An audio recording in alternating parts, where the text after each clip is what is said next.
The union budget has been tabled and the excitement in my newsroom says that everyone is happy with the tax proposals which have been done. So it's a budget which has given... Happy does not describe it. The camera had to pan to a newsroom. It was a standing ovation. Was that much in case our viewers are thinking that, okay, where is all from the quiet Saturday morning where the hustle and bustle is coming, it's because she the is world... energized us. She is energized. Okay, so let's first understand the big headline.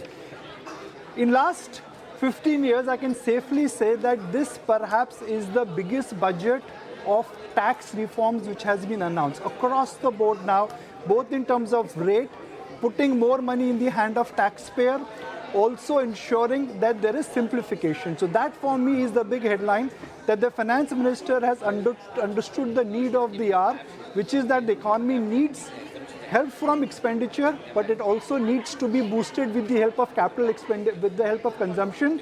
And to boost the consumption, you need to ensure that tax rates are lower.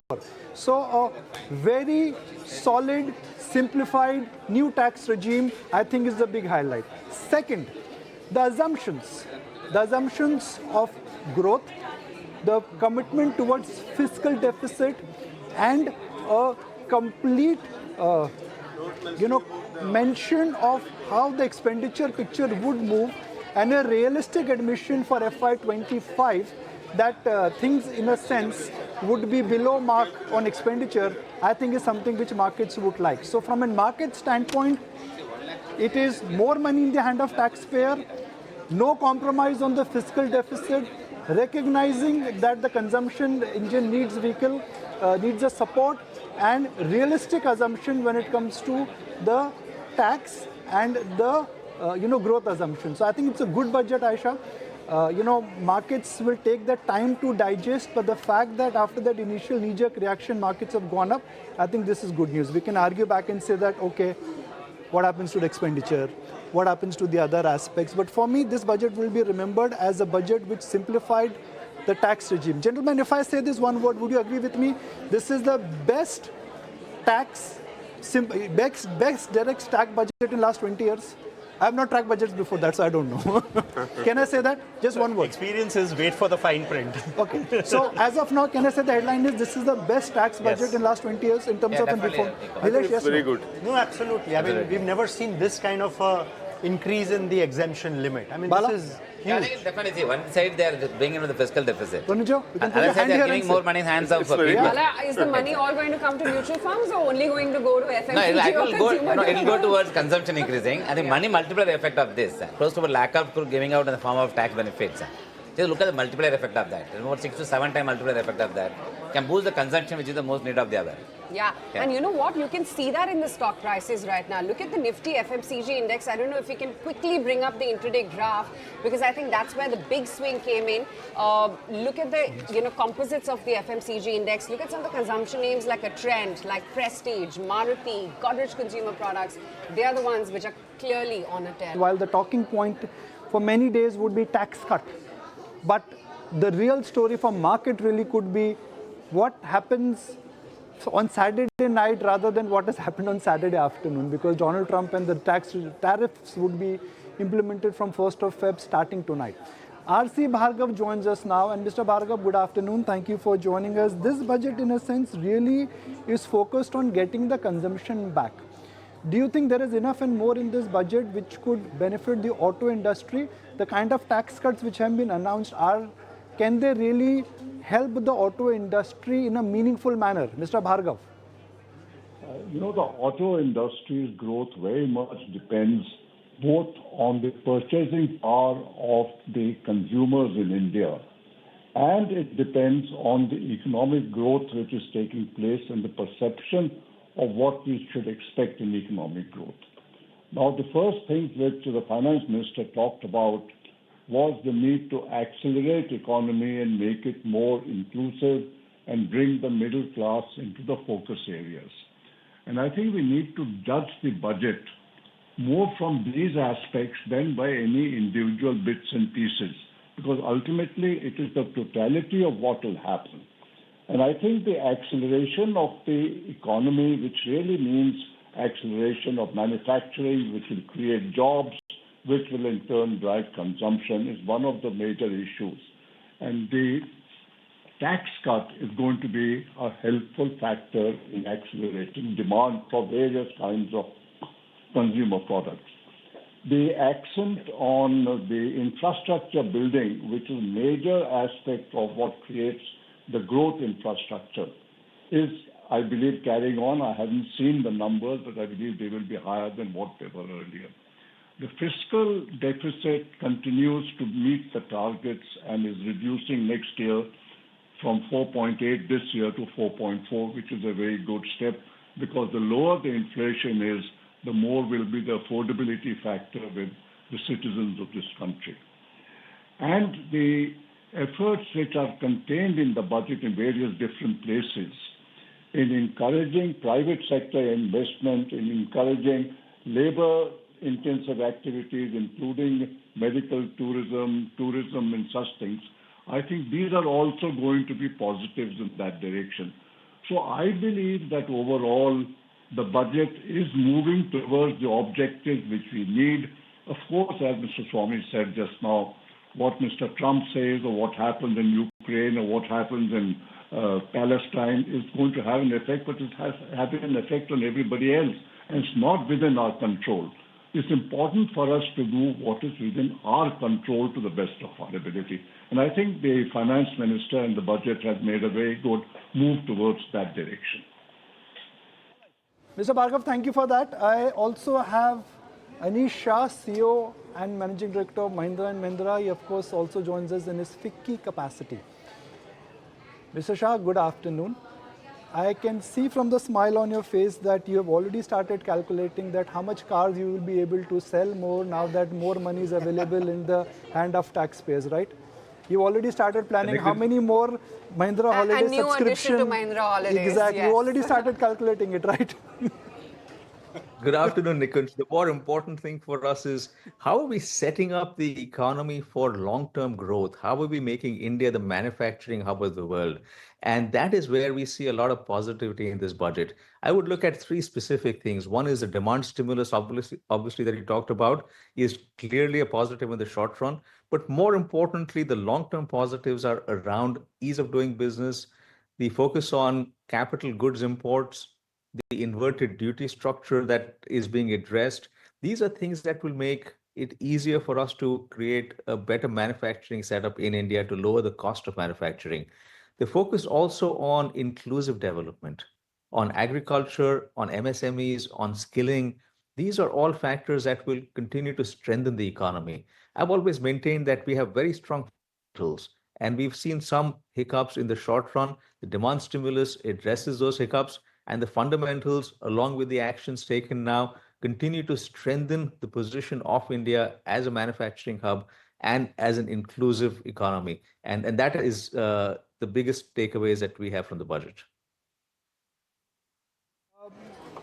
Mr. Shah, has this focus, which perhaps seems to be not drifting slightly away from expenditure, which is what the general tone of the budget is that a right approach at this juncture when the economy is doing okay, private sector capex is not doing okay, the economy saw a huge comeback because of government spending and capital expenditure.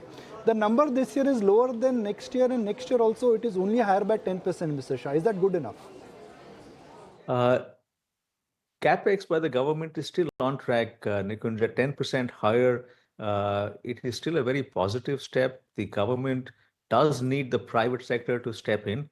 And as we see a greater demand stimulus, as we see capex utilization of capacity at a higher level, and the various benefits that have been given to import capital goods, that should provide a fillip to private sector capex as well. And therefore, that has to work in conjunction with the government. The good part is that the capex from the government is on course. 10% higher is still a good number after the increases we've seen over the last few years. And that multiplier effect that we've seen from capex is one that will help the economy. All right, I'm just going to get one closing comments from, not Deloitte. Deloitte to baatchi chalu ho gayi ab. Fine print aa gaya. Puranjo, any other changes to the 3 stocks portfolio you gave us in the morning? You like to add another 4? Nothing really. My opinion about the budget is, if you want to grow at 6 to 7%, this is a good budget. There is no doubt about it. But we are talking about Viksit Bharat. The kind of targets we have by 2047, we need to grow at least 9, 10%. And we have a potential to grow at 8, 9, and 10%. For that, we need much, much more things. Of course, in one budget, we cannot do everything. Cannot blame finance minister or anybody like that. A lot of good intentions. Many good things are being done. But, we have to unleash the animal spirit, for which the one important thing is have a control over the bureaucracy. See, politicians, I am really privileged to be followed on my Twitter handle by PM Modi. Even finance minister office also following me. And I try to communicate, but I don't know how much control they have over the bureaucracy, which is a big question among all the knowledgeable people in the market, in the economy today. So we have to do many, many more things, The trust we talked about. You have to trust the people, give them freedom, and unleash the animal spirits, for which we need to do much more, bigger things out of the box. Big thinking is required. We have a potential to grow at 8, 9, and 10%. So these things will be following, I hope. Now, the next week, the new IT bill is going to be introduced, basically, for discussion. Yes. I think it's a big step. I hope a lot of clarities, gray areas will be removed, more simplification of taxation system. If these things are very, very important. Now, a lot of businessmen, investors, industrialists, they are a little frustrated about the gray areas in the IT Act, and which is giving freedom for, perhaps some corrupt officers to take advantage of that gray areas. So why do we? I was talking in the morning. Now category 3 AAF, 1,20,25,000 crores being managed. Who should pay tax? How much tax to be paid? I will love if finance minister clarify. We are talking about a major scheme. Category 3 AIF, who should pay tax, how much income tax to be paid? There is no clarity, there is different kind of things. CBDT circular says, if you are in Karnataka or Tamil Nadu, you pay 10% tax. Other states, if the AIF is registered, you give 42% tax, which is now 39% tax. I have to rudely interrupt you there, my friend. I'll have to rudely... The bureaucrats know it very well, but they are not doing anything. Sir, I'll have to rudely interrupt you there. Pardon me. Anisha has just sent me a text saying that he needs to catch a flight. So I have to go to him and just take one or two closing comments from him. Mr. Shah, what has this budget done for the industry? Let me ask that question. This budget has done a lot for taxpayers. This budget has done a lot for simplification. But what has the budget done for industry, which is new, which is good, and which is something you were not expecting? Where are you positively surprised at the industry level, Mr. Shah? The positive aspect there, Nikunj, is the focus on inverted duty structures and the focus on all inputs required for India to build a stronger manufacturing base. This is one that we've been talking about for a while. If India has to reach its Viksit Bharat goals, manufacturing has to grow 16 times in the next 22 years. And therefore, that set of measures on ease of doing business, which is continuing from the past, on enabling all factors to help lower cost of manufacturing in India becomes very essential. And that's something I would look at as a key aspect that the government has done here. In addition, the focus on MSMEs, because the ecosystem for manufacturing is very important as well. And that will enable us again to build a stronger base overall. Right. Okay, Anish, we'll let you go on that note. Thanks as always for taking the time out and joining in. But look at the texture of names which are actually holding up right now.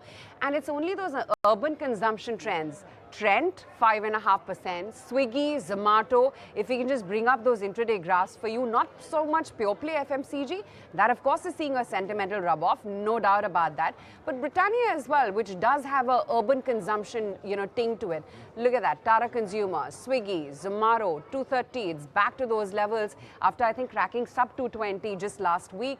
And Trend has been one of the biggest performers. 6,100 is back on Trend. And I think this fell sub 5,500 last week, if I'm not mistaken, on the levels.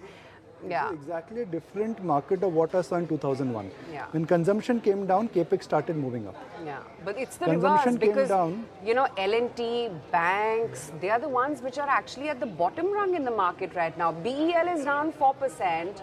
Coal India, Grasim, JSW, the entire IT pack, SBI, HDFC Bank, all in the red. ICICI Bank down 0.5%. It's like a shake which has happened. Yeah. So Nilesh, what happens to PSU banks now? What happens to this great India capex story? Buy PSU banks, buy banks because they're a multiplier on capex, working capital. All those stocks, will they take a back seat?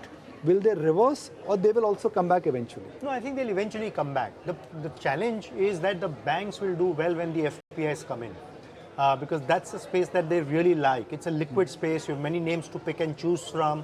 So that I think we'll have to wait till the FPIs come back. But beyond that, there's so much really happening. I mean, even within the entire lending space, it's the fintechs which are now taking over and growing at a much faster pace. Guys who are using technology which are creating digital platforms. So they are the ones who are more relevant to essentially a growing new age Indian consumer. And that's really the space to watch out for. Bala, what does the budget really entail for private banks? And I'll tell you why I'm asking about private banks, because everyone knew that that's where valuation comforted and earnings rather than maybe an Axis and thereabouts. It's not been starkly bad. ICICI Bank, HDFC Bank and Kotak were all really good. But what next? I think from the banking system point of view, I think bigger move we have to expect from the Reserve Bank of India policy, which is scheduled for 7th of February. I think given the fact that the fiscal deficit roadmap is so good, 4.4% fiscal deficit roadmap, which essentially means the government of India is not going to crowd out the private sector borrowings. And it's not going to come at the cost of deposits degrowing from the private banks system point of view. And the monetary policy, when it comes, they can actually draw a significant comfort from the government move on fiscal deficit being brought down to 4.4, therefore they can actually go for an aggressive rate cut. Not only aggressive rate cut, I won't be even surprised if they go for a 50 basis point rate cut in the 7th monetary policy 50 meeting. basis points? I'll take a bet on 50 That's basis the point rate headline cut. we got today. 50 basis points of a rate cut next Yeah, week. it's because the fiscal number roadmap itself is so good. I think they'll have enough room actually for them to cut rates. You know, RBI will not oblige like finance minister. Huh? They will not necessarily. It's not the question of they will not obliging. do it. It's not the question of obliging. It's the question of believing the number. Yeah. I think 50 is too much, no, Bala? No, 50 basis points itself, I think, will actually boost the sentiment from the banking system point of view, because now we have to revive the growth back. And if consumption boost, of course, has come, but capex is not going to come at, actually, it's going to be slowing down. You'll see private capex picking up, government spending will continue to be on the rise. Therefore, I think the first time probably we'll see that both the consumption-led growth and capex-led growth, both will coexist. And cost of capital, I think, will be brought down by Reserve Bank of India. Therefore, from an overall point of view, my own belief is it will be a win-win situation. Therefore, today's reaction is a more of reactions to the immediate announcement. Therefore, we have seen two opposite directions. Capex-led stocks are down and consumption-led stocks are up. I think it's more of a temporary. And today's volumes also are Volumes low. are also less. So, yeah, my own belief is, one, this will come. Second is the income tax roadmap that they are going to release the next 7 days might throw some surprises in simplification of taxes, especially towards surcharges. I think we have too many surcharges are there. My own belief is I think it will probably be addressed in the income tax roadmap they are giving. Therefore, both will be, in my view, belief is a booster for the market. You know, But nothing is Bala, do you think enough has been done to try and instill those animal spirits, if you will, and growth projections for next year? Because the market is a forward-looking beast, right? So is the market comfortable on what kind of growth numbers we'll clocking next year? I think we'll have, see that we have to look at it from two angles. One, whatever the estimates that was there in the beginning of the year, that got derailed, therefore we already saw correction in the market, and today market is at reasonable valuations. Second is the roadmap for the next year and beyond. It actually is now spending is happening in the right sectors, like agriculture sectors, marine sectors, making it more India, more Atmanirbhar Bharat. So all these things are in the right directions. It's going to be supported by the interest rate reductions, therefore cost of capital comes down. From a company earnings point of view, it has to come back. And capex-led growth is going to continue. Private capex, I think, will continue. And we'll see consumptions picking up. We'll see the consumption picking up in the next few years because of the tax cut. Money multiplier effect will come. If the Reserve Bank of India cut the increase the liquidity, the money multiplier effect also will increase significantly. We will probably see a reversal coming in the year 2025. Will money continue to flow to mutual funds? Will continue to flow to the mutual fund, given the fact that the mutual fund will become Argentina factor will always play a role. You know, nobody is talking about the fact that whatever talk was there of LTCG and stcg, That has not happened. Means the hike is not. Hike is not. Yeah. Do no harm. हाँ हाँ हाँ तो अच्छा तो बोलो अच्छा तो बोलो कुछ तो right let's say thank you. Especially with all that's been done on FO Exactly. contracts. Yeah. It's not been done. Thank you. First, thank you. Second, fiscal deficit is being kept. That discipline is being kept. You know, what is the biggest risk in the world? I look at it this way, it's macro. Taxes, Trump, tariffs, rupee. You need a solid fiscal deficit for rupee to remain stable. Today, whatever assumptions we are talking about 50 or 25 cuts, if the fiscal deficit number would have been 4.7, we would have said, okay, great for expenditure, but bad for macro. Agreed, Nilesh bhai? That's the good part. Okay, now, third part, which is FMCG stocks, everybody is saying, okay, let's go buy them. But they are expensive. 50p, 60p, 70p, Zomato 2.5 lakh crore market cap. Swiggy, Nilesh bhai, what's the market cap? Zomato? Zomato's 2.5 lakh crore. Yes, Swiggy is half of that. So less than 1 lakh crore. Can these stocks really make money even if the budget is supporting them from these valuations? That's my question, Ripuranji. See, the valuation in the market is still not very comfortable. We have been betting on earnings growth, so we have been going through some cyclical slowdown. So, see, as I told, the long-term trajectory is intact. There is no doubt about it. We have to, but still, I strongly feel the small and mid-cap stocks, the way they have moved in the last 3-4 years, this was unprecedented in the history of Indian markets. So we have to give time to consolidate, and I think the next rally is going to happen with FII. FII money flow will start now. That selling will reverse. I'm very confident. Markets have come to some kind of reasonable valuation after the deep correction in the recent past. So I feel FIIs will drive the next rally in the market. But at the same time, I feel in spite of this fall in the small and mid caps, 30-40% of the small and mid cap stocks are still overvalued.